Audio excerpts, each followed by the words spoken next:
Hello friends, welcome to mister Chanti talks. So friends, ఈరోజు అయితే కాజల్ అగర్వాల్ గారు లేటెస్ట్గా నటించిన సత్యభామ మూవీ ఓటీటీ రివ్యూ మనమైతే తెలుసుకుందాం. ఈ మూవీ జూన్ 7, 2024లో థియేటర్లో రిలీజ్ అయ్యి యావరేజ్ టాక్ అయితే తెచ్చుకుంది. ఇప్పుడు చూసుకుంటే ప్రైమ్ వీడియోలో స్ట్రీమింగ్ అయితే అవుతుంది. Director by Suman చిక్కల. ఈ మూవీ థ్రిల్లర్ అండ్ క్రైమ్ పరంగా ప్రతి ఒక్కరు ఎంజాయ్ అయితే చేస్తారు.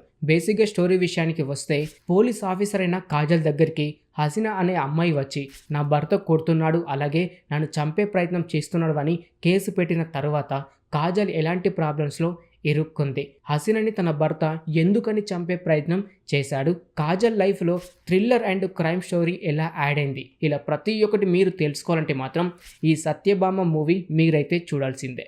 ఈ మూవీ థ్రిల్లర్ పరంగా ఎంజాయ్ అయితే చేస్తారు భయ్య. కాకపోతే కొన్ని సీన్స్ మాత్రం ఎక్కడో కాపీ కొట్టినట్టు, లేకపోతే రొటీన్గా అయితే అనిపిస్తూ ఉంటాయి. ఇంటర్వెల్ ట్విస్ట్ అయితే అదిరిపోయింది. అంతకంటే ఎక్కువగా క్లైమాక్స్లో వచ్చే ట్విస్ట్ మాత్రం నెక్స్ట్ లెవెల్ అని చెప్పుకోవచ్చు. కాకపోతే సినిమా మధ్యలో వస్తున్న సీన్స్ మాత్రం సంబంధం లేని సీన్స్ అయితే యాడ్ అయితే చేశారు. ఒక ప్రాబ్లం కోసం ఇన్వెస్టిగేషన్ చేస్తూ ఉంటే మరొక ప్రాబ్లం యాడ్ అవుతూ ఉంటుంది. ప్రతి ఒక్క ప్రాబ్లంకి ఒక గుడ్ ఫినిషింగ్ అయితే ఇవ్వలేదు భయ్య. చాలా వరకు అయితే మీకు ఈ స్టోరీ అర్థం కాదు.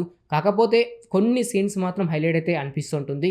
కాజల్ అగర్వాల్ గారు చేసే ఫైట్ సీన్స్ కానివ్వండి, లేకపోతే తను చెప్పే డైలాగ్స్ అయినా కానివ్వండి, అంతేకాకుండా ఆ యూనిఫామ్లో ఉన్నప్పుడు ఆ ఫేస్లో ఒక ఎక్స్ప్రెషన్స్, అంతేకాకుండా కొన్ని సీన్స్లో కోపంగా చేసే ఆ ఎక్స్ప్రెషన్స్ కూడా సెట్ అయిందని చెప్పుకోవచ్చు. లేడీ ఓరియంటెడ్ మూవీస్ ఇష్టపడేవారు ఎవరైనా ఉంటే ఫ్రెండ్స్, ఈ మూవీ అయితే మీకు నచ్చుతుందని చెప్పుకోవచ్చు. ఈ సినిమాలో మైనస్ పాయింట్స్ కోసం మాట్లాడుకుంటే భయ్య, స్టోరీ లైన్ అయితే బాగుంది, కానీ అవుట్పుట్ మాత్రం అంతగైతే నచ్చలేదు. ఇంటర్వెల్ దాకా మీరు ప్రతి ఒక్కరు ఎంజాయ్ చేశారు, కానీ ఇంటర్వెల్ తర్వాత మాత్రం అనవసరమైన సీన్స్ యాడ్ చేసి సినిమాని ల్యాగ్ అయితే చేశారు. అలాగే బ్యాక్గ్రౌండ్ మ్యూజిక్ చూసుకుంటే చాలా వరకు డల్ అయితే అనిపించింది. సాంగ్స్ ఏమైనా సెట్ అయ్యాయంటే అది కూడా యావరేజ్ అని చెప్పుకోవచ్చు.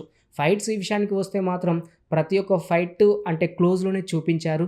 దాని వలన మీరు ఇంట్రెస్టింగ్ అయితే లేదు. ఫైట్స్ కూడా ఓకే అంటే ఒకేలాగైతే ఉన్నాయి. ప్లస్ పాయింట్స్ కోసం మాట్లాడుకుంటే భయ్యం, క్లైమాక్స్లో వచ్చే ట్విస్ట్ మాత్రం చాలా బాగుంది. అంతేకాకుండా ఒకరికి అన్యాయం చేసి దాని తర్వాత వచ్చే ప్రాబ్లమ్స్ ఏంటి అనేది కూడా సినిమాలో అయితే చూపించారు. అంతేకాకుండా షీ టీమ్ కోసం కూడా కావాల్సిన ప్రతి ఒక్కటైతే ఇన్ఫర్మేషన్ అయితే ఇచ్చారు. అలాగే ఈ సినిమాలో నవీన్ చంద్ర గారు అయితే ఒక మంచి క్యారెక్టర్లో నటించారు. అంతేకాకుండా ప్రకాష్ రాజ్ గారు కూడా మంచి క్యారెక్టర్లు అయితే నటించారు. కానీ వీరిని మాత్రం అనుకున్నంతగా ఈ సినిమాలో అయితే వాడుకోలేదు భయ్య. అలాంటప్పుడు వీళ్ళ ప్లేస్లో వేరే వారిని పెట్టినా బాగుండేది.